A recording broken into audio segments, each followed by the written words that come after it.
Okey, saya nak jawab. Ada yang tanya saya, macam mana nak jadi Energy Management System Consultant and Trainer.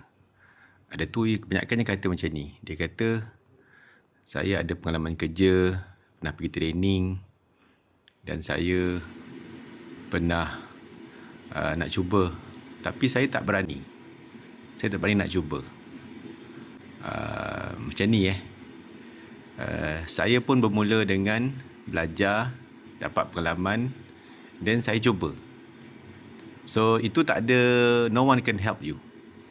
Kalau you cannot, don't dare to try, sampai bila pun you punya harapan tu tak akan jadi apa-apa. Itu je. Beza antara orang yang boleh mencapai sesuatu ialah dia belajar, dia dapatkan pengalaman, kemudian dia cuba.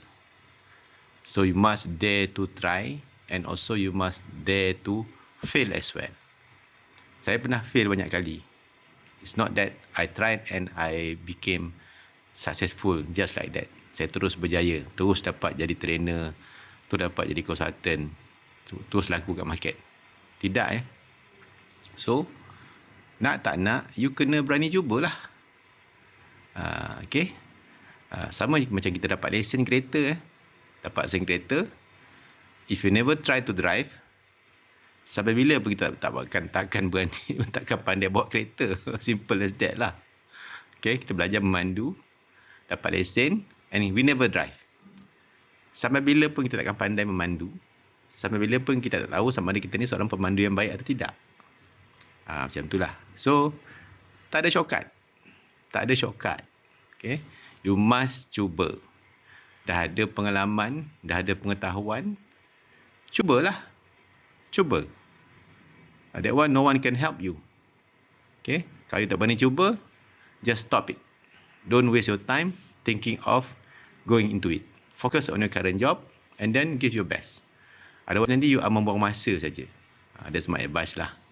Okay, sounds macam kasar sikit tapi that's the only way lah. Okay, you must dare to try and prepare to fail as well. If not, just forget it. Focus on what you're doing now. Get the best out of that. Okay, dah ready nanti, baru cuba. Sebab nak cuba ni tak perlu tunggu sampai 100% bersedia. Tak perlu. Okay, kita hanya kena ada rasa keyakinan untuk mencuba. And then, give your best and let Allah decides what's best. Okay, do what you can, let Allah decide what you cannot. Okay, give a shot, give your best, insyaAllah.